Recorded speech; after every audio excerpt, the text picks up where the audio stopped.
Hello दोस्तों, मैं सोनी सिंह आप सभी का स्वागत करती हूं हमारे अपने यूट्यूब परिवार द स्पेशल फील्ड में। आज इस वीडियो में हम अध्ययन करने वाले हैं डीएड डिप्लोमा के फर्स्ट ईयर के सेकंड सेमेस्टर का फर्स्ट थ्योरी पेपर अर्थात child development and learning subject. आप लोगों को यह भी ज्ञात है कि यह कॉमन पेपर है। कॉमन पेपर से मैं स्पष्ट कर दूं कि यह पेपर चाहे बच्चा एचआई ट्रेड का हो या वीआई ट्रेड का हो या फिर आईडीडी से हो, वो तीनों ट्रेड में इस पेपर को पढ़ सकता है और तीनों ट्रेड में ये पेपर कंपलसरी होता है। तो आप लोगों को पहले से भी ज्ञात है कि इस सब्जेक्ट में अभी तक हम लोगों ने यूनिट फर्स्ट कंप्लीट कर लिया है। अब हमें इस वीडियो में यूनिट 2 स्टार्ट करना है। तो यूनिट 2 क्या है हमारा, देख सकते हैं आप लोग। यूनिट 2 है हमारा ages and stages of development, उम्र और विकास के चरण, बर्थ टू चाइल्डहुड, जन्म से बचपन तक। ये हमारा दूसरा यूनिट है। दूसरे यूनिट के अंतर्गत हमें सब यूनिट 2.1 अध्ययन करना है, जिसमें आप देख सकते हैं सब यूनिट हमारा 2.1 है। Prenatal age, conception to birth, प्रसव पूर्व, गर्भधारण से जन्म तक। तो चलिए हम लोग शुरुआत करते हैं। प्रीनेटल एज क्या होता है, इसके बारे में आप लोगों को यदि कुछ और जानकारी है तो आप कमेंट बॉक्स में ज़रूर लिखिएगा। फिलहाल मैं आप लोगों को आगे इसमें अच्छी जानकारी देने का प्रयास करूंगी।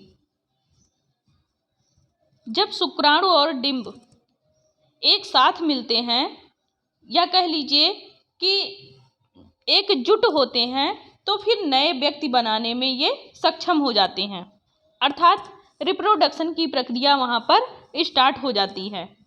डिंब एक छोटे गोले के आकार के रूप में होता है, जो कि कह लीजिए कि अगर उसका व्यास हम देखें तो 175 इंच का होता है, यानी कि बिल्कुल डॉट के आकार का होता है। ऐसे जैसे आप देख सकते हैं मैंने एक डॉट बनाया, बिल्कुल इसी डॉट के आधार पर ये होता है और इसको नंगी आंखों से नहीं देख सकते हैं, या कह लीजिए कि इसको हम सूक्ष्मदर्शी के माध्यम से ही थोड़ा बहुत देख सकते हैं। नंगी आंखों से तो बिल्कुल भी इसको देख नहीं सकते हैं।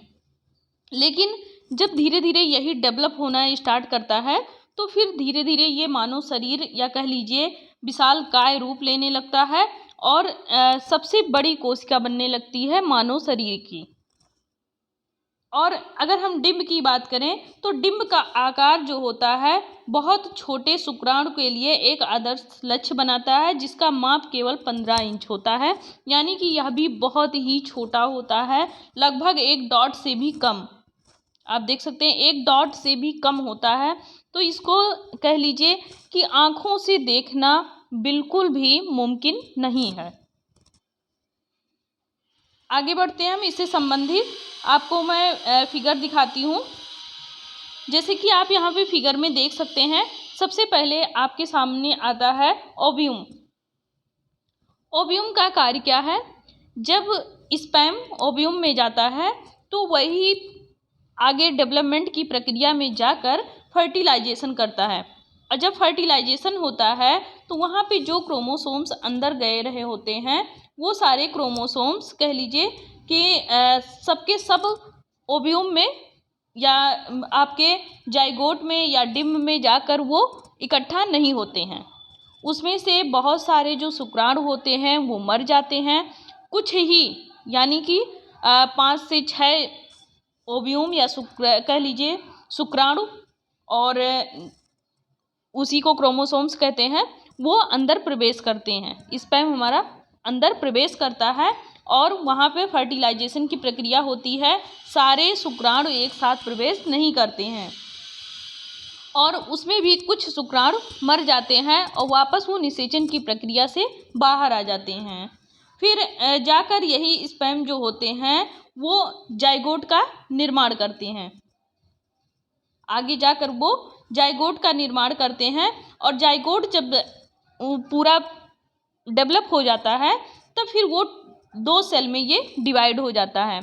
फिर 2 सेल से ये 4 सेल में डिवाइड होता है और 4 सेल से ये 8 सेल में डिवाइड होता है। यानी कि यहाँ पे वर्ग की प्रक्रिया चल रही होती है और जाके अंत में ये जब आपके 2 सेल 4 सेल और 8 सेल डिवाइड होते हैं तो ये मरूला के रूप में आगे आते हैं। आप देख सकते हैं मरूला के आकार में ये सामने आते हैं, जहाँ पे ये कह लीजिए कि जो अंडाणु होते हैं उनमें विकास करके और ज़्यादा अंडाणु आ जाते हैं, वो अंडाणु इकट्ठा हो जाते हैं मरूला के रूप में, फिर ये ब्लास्टोसिस्ट के रूप में बाहर आते हैं, या कह लीजिए ब्लास्टोसिस्ट का पूरा निर्माण कर देते हैं। और ब्लास्टोसिस्ट जो होता है वो युग्मनज जो होता है, युग्मनज जाग के सटा होता है ब्लास्टोसिस्ट की दीवार से। फिर यही विकास की प्रक्रिया में आगे बढ़ता है और जाकर इम्प्लांटेड ब्लास्टोसिस्ट का निर्माण करता है। फिर यहीं से धीरे धीरे पूरा भ्रूण का विकास होने लगता है। अब आगे हम इसमें और जानकारी हासिल करते हैं। धारणा क्या है इसके बारे में? पुरुष एक बड़ी संख्या में शुक्राणु पैदा करते हैं, औसतन 300 मिलियन प्रतिदिन। काफ़ी बड़ी संख्या है, 300 मिलियन प्रतिदिन। परिपक्वता की अंतिम प्रक्रिया में प्रत्येक शुक्राणु एक पूंछ के रूप में विकसित होता है, जैसा कि आप यहाँ पे देख सकते हैं। ये जो है शुक्राणु है जो कि पूंछ के आकार का है, और सारे जो शुक्राणु होते हैं वो अंदर प्रवेश नहीं कर पाते हैं, कुछ ही प्रवेश करते हैं। इसे लंबी दूरी तैरने की अनुमति होती है। जो उनके पूंछ का आकार होता है वही उनको तैरने में मदद करता है। महिला जो होती है वो प्रजनन के रास्ते पर होती है।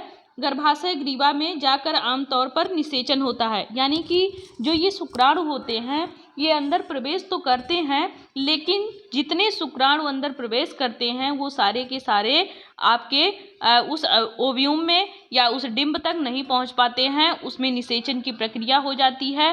5 से 6 ही शुक्राणु अंदर प्रवेश कर पाते हैं, बाकी सारे निषेचन की प्रक्रिया से बाहर आ जाते हैं। और जब ये शुक्राणु बाहर आ रहे होते हैं तो उसमें से बहुत सारे शुक्राणु जो होते हैं वो मर जाते हैं।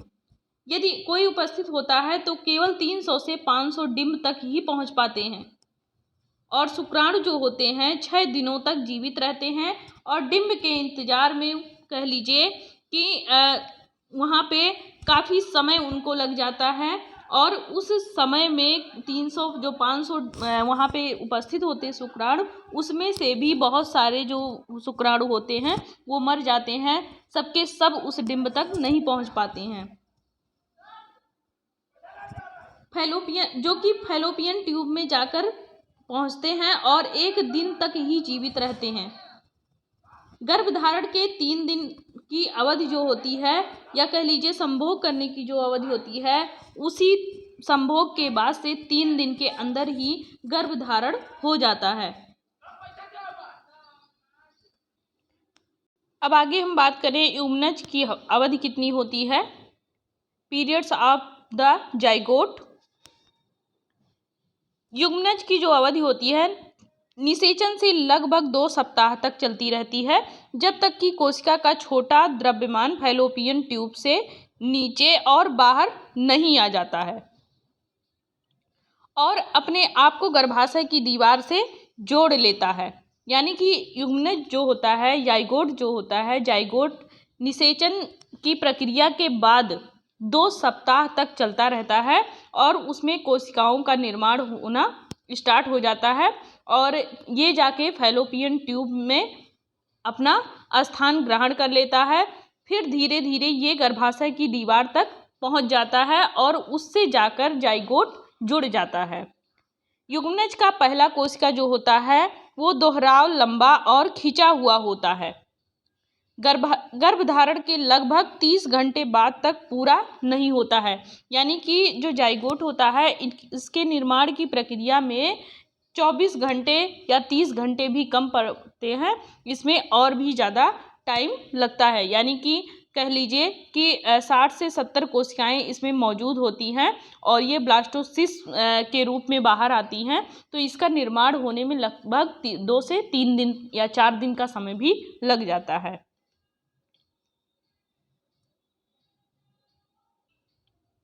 अब आगे हम देखते हैं प्रत्यारोपण।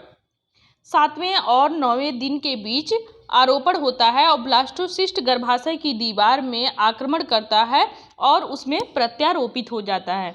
यानी कि 7वें से 9वें दिन के बीच में जो आरोपण होता है उसमें जो ब्लास्टोसिस्ट होता है वो गर्भाशय पर जाके आक्रमण करता है या कह लीजिए गर्भाशय से जाके जुड़ जाता है और वहाँ पर ब्लास्टोसिस्ट जो है वो गर्भाशय पे जाकर अपना स्थान ग्रहण कर लेता है।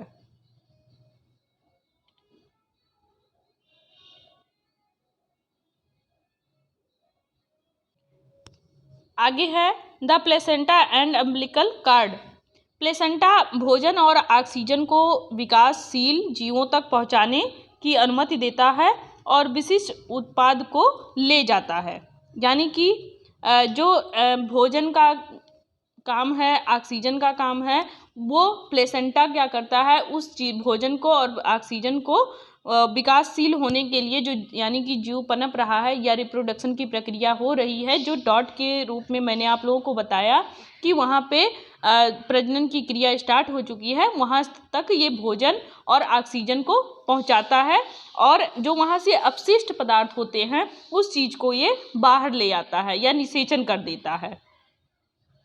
प्लेसेंटा का मतलब ये है, अगर मैं सरल भाषा में बताऊं, कि बच्चे में जो अपरा पाया जाता है, अपरा का कार्य ये होता है कि बच्चे तक पोषण पहुंचाना, बच्चे में ऑक्सीजन पहुंचाना और बच्चे को संतुलित आहार देना जिससे बच्चे का अच्छे से डेवलपमेंट हो सके।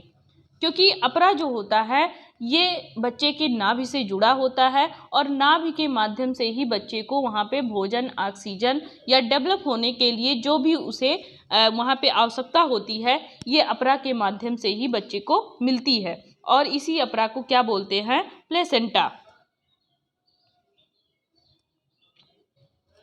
अब हम बात करें भ्रूण की अवधि क्या है, तो पीरियड्स ऑफ द एम्ब्रियो। तो गर्भावस्था के 8वें सप्ताह के दौरान इम्प्लांटेशन से लेकर 8वें सप्ताह तक होता है। जैसे इसमें क्या होता है कि जो प्रक्रिया गर्भधारण में हो रही होती है, पहले उसमें ओव्यूम होता है, ओव्यूम से फर्टिलाइजेशन होता है, क्रोमोसोम्स आगे जाते हैं, फिर युग्मनज का निर्माण करते हैं, फिर उस युग्मनज का जब निर्माण हो जाता है तब गर्भ की दीवार से वो टकरा के अपने आप को वहाँ पे आरोपित कर लेता है या स्थापित कर लेता है। फिर धीरे धीरे उसमें भी डेवलपमेंट होना शुरू हो जाता है। उसमें भी जो डेवलपमेंट की प्रक्रिया होती है वो लगभग 8वें सप्ताह के दौरान में शुरू होती है और जब 8वें सप्ताह के दौरान शुरू होना स्टार्ट करता है तब वहाँ पे करीब 6 हफ्तों का समय लग जाता है इतना सारी प्रक्रिया होने में, 2 सेल डिवाइड होने में, 4 सेल डिवाइड होने में, 8 सेल डिवाइड होने में। फिर ये जब डिवाइड हो जाता है तब ये मरूला बनता है और मरूला से फिर ये ब्लास्टोसिस्ट का निर्माण होता है।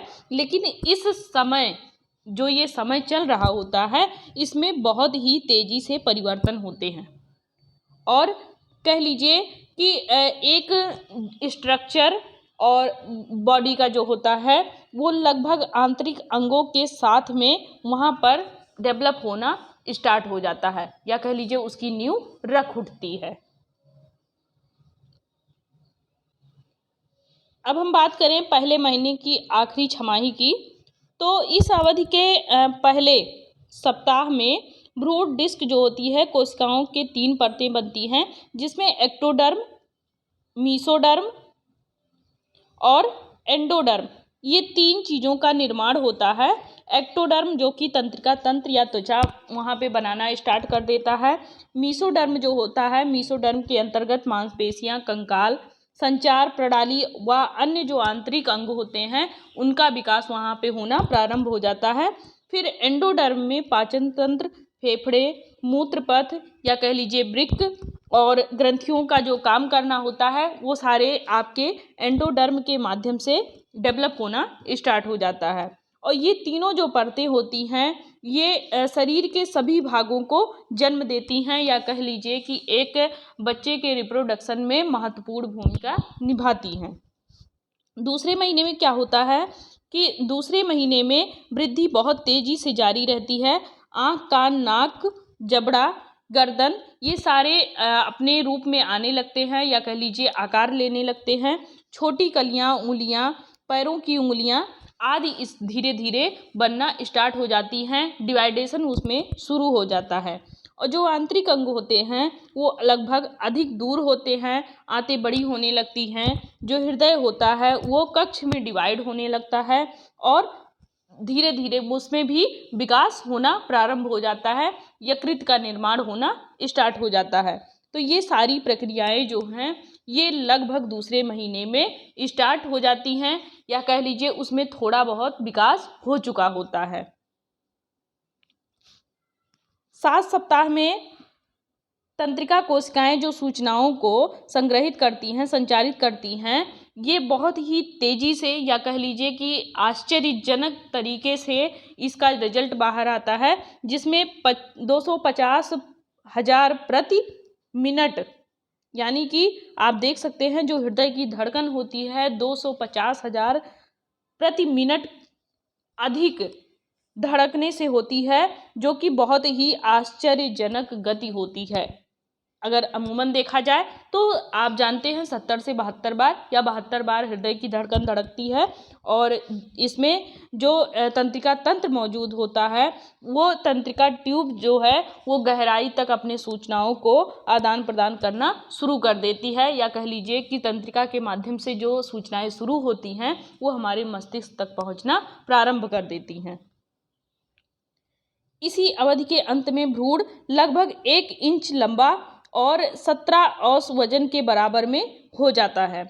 पहले से ही अपनी दुनिया को महसूस करना चाहिए, यह स्पर्श करने के लिए प्रतिक्रिया करता है, और इसमें जो कह लीजिए कि बालक होता है, विकास कर रहा होता है, उसको हम बाहरी वातावरण में हल्का फुल्का सा महसूस कर सकते हैं, बहुत ज़्यादा नहीं, बहुत ज़्यादा हम महसूस करते हैं लगभग 6 से 7 महीने के अंतराल पे। अब हम भ्रूण की अवधि के बारे में देखेंगे, पीरियड्स ऑफ द फेट्स। भ्रूण की अवधि जो होती है 9वें सप्ताह से गर्भावस्था के अंत तक सबसे लंबी प्रसव पूर्व अवधि होती है। वृद्धि और परिष्करण चरण के दौरान जीव विशेष रूप से 9वें 20वें सप्ताह से 5 में तेजी से बढ़ता है, यानी कि ये जो 20वां सप्ताह होता है या 9वें सप्ताह में लगभग 9वें से 20वें सप्ताह तक के बीच की जो अवधि होती है उस अवधि के दौरान में उसका बहुत तेजी से वृद्धि और विकास स्टार्ट हो जाता है। अब हम तीसरे महीने में आते हैं। तीसरे महीने में क्या होता है कि अंगों की जो मांसपेशियां होती हैं या तंत्रिका तंत्र जो होते हैं ये एक दूसरे से जुड़ने लगते हैं और वहाँ पे संगठित होने लगते हैं, अपने आप को उस बच्चे के अंदर स्थापित होने लगते हैं।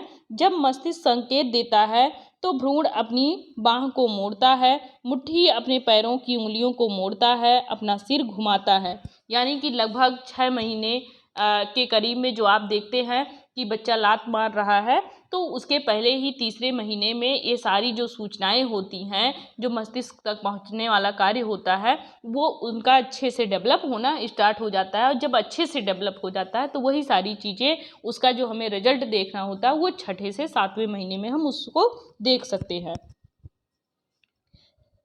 अंदर जो बच्चा पल रहा होता है उसमें बहुत सारी प्रक्रियाएं होने लगती हैं, जैसे मुंह का खोलना, अंगूठा चूसो, फैलाओ, जमाई लो, और फेफड़े जो होते हैं उसमें किस प्रकार की गति हो रही है, लगभग ये तीसरे महीने में स्टार्ट हो जाता है। साथ ही साथ जो बाहरी जननांग होते हैं उनका भी निर्माण होना स्टार्ट हो जाता है। अल्ट्रासाउंड में हम भ्रूण के लिंग का भी पता लगा सकते हैं, यानी कि जब 3 माह का बच्चा होता है तब वहीं पे हम उसका पता लगा सकते हैं कि जो गर्भ में पल रहा बच्चा है वो लड़का है या फिर लड़की है। लेकिन आप लोगों को ये भी पता है कि जो भ्रूण जांच है वो निषेध है, अब इस समय वो सख्ती से सारे अस्पतालों में आप लोगों को लिखा भी मिलेगा और सख्ती से वहाँ पे सरकार पेश भी आ रही है कि कोई भी भ्रूण जांच ना हो। और जो भ्रूण जांच हो रहे हैं उसमें आप लोग ये भी जानते हैं कि यदि लड़की निकलती है तो लोग उसकी हत्या करवा देते हैं या अबॉर्शन करवा देते हैं, मतलब किसी न किसी प्रकार से उस चीज़ का निषेचन करवा देते हैं, उसको एक्सेप्ट नहीं करते हैं। तो इस वजह से ये भ्रूण जांच जो है ये निषेध है। लेकिन इसका जो जांच होता है ये प्रॉपर जांच आपके तीसरे महीने में होता है और तीसरे महीने में ही वहाँ पे डिवाइड होके ये पता चलता है कि सामने आने वाला बच्चा जो है वो लड़का है या लड़की है। साथ ही साथ इसमें नाखून और कह लीजिए पैरों के नाखून, दांत, कलियां आदि सारी चीज़ें दिखाई देने लगती हैं और दिल की धड़कन भी महसूस की जा सकती है। और प्रसव पूर्व विकास को कभी कभी ट्राइमेस्टर या 3 समान समय अवधि में विभाजित किया जाता है। तीसरे महीने के अंत में पहली तिमाही पूरी हो जाती है, यानी कि जो 3-3 माह पे बच्चे का चेकअप करवाना होता है वो पहली तिमाही पूरी हो जाती है। दूसरी तिमाही पे हम देखते हैं कि दूसरी तिमाही के मध्य तक 17 से 20 सप्ताह के बीच नया प्राणी बड़ा हो गया है और माँ उसकी गति को महसूस करती है। यानी कि दूसरी तिमाही पे क्या होता है, बच्चा लगभग 5 से 6 महीने के बीच में होता है। वहाँ जैसा भी बच्चा अंदर गर्भाशय में हरकत करता है उसको बाहरी दुनिया में महसूस कर सकते हैं। माँ उसको अच्छे या प्रकार से या भली प्रकार से उसको महसूस कर सकती है। और इसी तिमाही कह लीजिए दूसरी तिमाही में बच्चे की जो धड़कन होती है वो भी तेज़ी से धड़कने लगती है और उसमें अच्छे अच्छे अंग विकसित होने लगते हैं, सुंदर तरीके से उसका शरीर का पूरा निर्माण हो जाता है। और जो 20 सप्ताह का भ्रूण होता है वह ध्वनि के प्रति भी उत्तेजित होने लगता है और उसमें उस चीज़ को हम महसूस कर सकते हैं। जब बाहर से बच्चे को बोलते हैं तो बच्चा हिलता है, मतलब आवाज़ के प्रति वो आकर्षित होता है। मस्तिष्क में भी वृद्धि होती है और जो नए व्यवहार होते हैं वो क्षमता सीखने की उसके अंदर आ जाती है। या इसीलिए कहते हैं कि जब 6 माह 7 माह का बच्चा होता है तो माँ को निगेटिव नहीं सोचना चाहिए, उसको अच्छे अच्छे बुक पढ़ने चाहिए, अच्छी अच्छी कहानियाँ सुनानी चाहिए, उत्साहवर्धक सुनाना चाहिए, प्रेरणादायक कहानियाँ सुनानी चाहिए जिससे बच्चे पे भी उसका असर पड़े। 22वें सप्ताह के बाद तीव्र नेत्र के साथ आँखों की धीमी गति दिखाई देने लगती है, यानी कि 22वें सप्ताह में आँखों का भी अच्छे से डेवलप होना स्टार्ट हो जाता है। और फिर भी इसी समय भ्रूण का जो सींग जीवित नहीं रह सकता है, इसके फेफड़े अभी तक अपरिपक्व हैं और मस्तिष्क अभी तक सांस लेने की गति को नियंत्रित नहीं कर सकता है। लगभग 28 सप्ताह का जो ये भ्रूण होता है उसमें पल रहा जो बच्चा है वो आसपास की आवाज़ों के प्रति प्रतिक्रिया करने लगता है, आंखें झपकाने लगता है। गर्भावस्था के अंदर ही भ्रूण जो होता है वो अच्छे से विकसित होता है और उसमें व्यक्तित्व के भी कुछ लक्षण आने स्टार्ट हो जाते हैं। और गर्भावस्था के दौरान ही उच्च भ्रूण गतिशील जीवन के पहले महीने में वास्तव में अधिक सक्रिय होने की भविष्यवाणी भी की जाती है। या कह लीजिए कि जो भ्रूण होता है, अगर हम इसको सरल शब्दों में कहें तो जो भ्रूण होता है लगभग 22वें सप्ताह तक जब पहुंच जाता है तो बच्चा वहाँ पे पूर्ण रूप से डेवलप हो जाता है, अपने अंगों से, शारीरिक अंगों से डेवलप हो जाता है। फिर वहाँ से उसके आँख जो होते हैं वो आँख डेवलप होना प्रारंभ करते हैं। आँखों में उसके रोशनी आना या आँखों की साइज बड़ी होना, फिर मतलब आंतरिक अंगों से लेके बाहरी अंगों तक उसके सभी अंगों में डेवलप होना स्टार्ट हो जाता है। तो ये था हमारा प्रीनेटल एज, जिसको आप लोगों ने विस्तार पूर्वक पढ़ा। यदि आप लोगों को कहीं कुछ भी समझ में ना आ रहा हो तो एक बार आप लोग फिर से कमेंट करिएगा, मैं समझाने का प्रयास करूँगी। वैसे फ़िलहाल आप लोगों ने अच्छे से समझ लिया है। पूरा प्रीनेटल एज हमारा इसी फिगर पर डिपेंड है। आप फिगर देख सकते हैं। सबसे पहले ओव्यूम होता है, ओव्यूम में स्पर्म प्रवेश करता है, फिर वहाँ पे फर्टिलाइजेशन की प्रक्रिया होती है और वो फर्टिलाइजेशन जब होता है तो उसमें जो शुक्राणु होते हैं वो प्रवेश करते हैं, यानी कि जो शुक्राणु होते हैं वह भी लगभग 300 मिलियन के करीब में होते हैं एक पुरुष के, जो कि ओव्यूम में जाते हैं स्पर्म के रूप में। उसमें से भी सब जीवित नहीं होते हैं, 300 से 500 के बीच में जीवित ही बचते हैं, बाकी निषेचन की प्रक्रिया से बाहर आ जाते हैं। और उस 300 से 500 के बीच में भी जो शुक्राणु उपस्थित होते हैं जीवित के रूप में, वह भी जब दूसरे सप्ताह में प्रवेश करते हैं, युग्मनज तक जाते हैं, तो उसमें भी 5 से 6 जा पाते हैं और वहाँ पे 5 से 6 दिन का समय भी लग जाता है लगभग युग्मनज बनने में। तो वहाँ 6 दिन के भीतर भी बहुत सारे जो हमारे क्रोमोसोम्स हैं, या कह लीजिए कि ये स्पर्म होते हैं, एग होते हैं, जो ये वहाँ पे मर जाते हैं और निषेचन की प्रक्रिया में बाहर आ जाते हैं। कुछ ही पहुँच पाते हैं जो आगे चलकर जाइगोट का निर्माण करते हैं, और वो जाइगोट जब आगे डेवलप करता है तो फिर उसमें भी डिवाइडेशन होता है। तो ये 2 सेल के रूप में डिवाइड होते हैं, फिर 4 सेल के रूप में डिवाइड होते हैं, फिर 8 सेल के रूप में डिवाइड होते हैं। और जब डिवाइड हो जाते हैं तो ये डिवाइड की जो प्रक्रिया है ये चलती रहती है और फिर ये मोरल रूप में आ जाते हैं, मरूला के रूप में आ जाते हैं। और ये मरूला यानी कि जो एग का निर्माण है, यहाँ पे बहुत सारे एग का निर्माण अब हो चुका है और यही एग मिलकर ब्लास्टोसिस्ट का निर्माण करते हैं। और ब्लास्टोसिस्ट जब आगे बढ़ता है तो इम्प्लांटेड ब्लास्टोसिस्ट के रूप में आकर फिर ये पूरा गर्भ का निर्माण करते हैं। तो इस प्रकार से ये हमारा प्रीनेटल एज चलता है, प्रसव पूर्व की जो अवस्था होती है, इसी प्रकार से उसमें फर्टिलाइजेशन होते हैं और उसमें डिवाइडेशन होते हैं और साथ ही साथ स्पर्म कैसे प्रवेश करता है, ये सारी प्रक्रिया हमारे प्रसव पूर्व की अवस्था होती है, जिसमें आप लोगों ने अच्छे से 1 बाय 1 करके पढ़ा कि फर्स्ट मंथ में फर्स्ट सप्ताह में और सेकंड मंथ में सेकंड सप्ताह में सारी कैसे डेवलप हो रहे हैं, प्रथम तिमाही सेकंड तिमाही, इस आप लोगों ने अच्छे से पढ़ा। अगर कहीं कोई भी प्रॉब्लम आ रही है तो आप लोग कमेंट बॉक्स में ज़रूर लिखें, या फिर प्रीनेटल एज के बारे में जो कुछ आप लोगों को अच्छी जानकारी हो तो कमेंट में अवश्य लिखें और वो अन्य लोगों तक भी शेयर करें। तो वीडियो आप लोगों को अगर अच्छा लग रहा हो, पसंद आ रहा हो, समझ में आ रहा हो तो वीडियो को लाइक करें, सब्सक्राइब करें चैनल को, अन्य लोगों को भी इस चीज़ को शेयर करें ताकि उन्हें भी कहीं भी नोट्स खोजने की और ज़रूरत ना हो, इसी वीडियो से उनका कॉन्सेप्ट क्लियर हो जाए। तो तब तक के लिए बहुत बहुत धन्यवाद।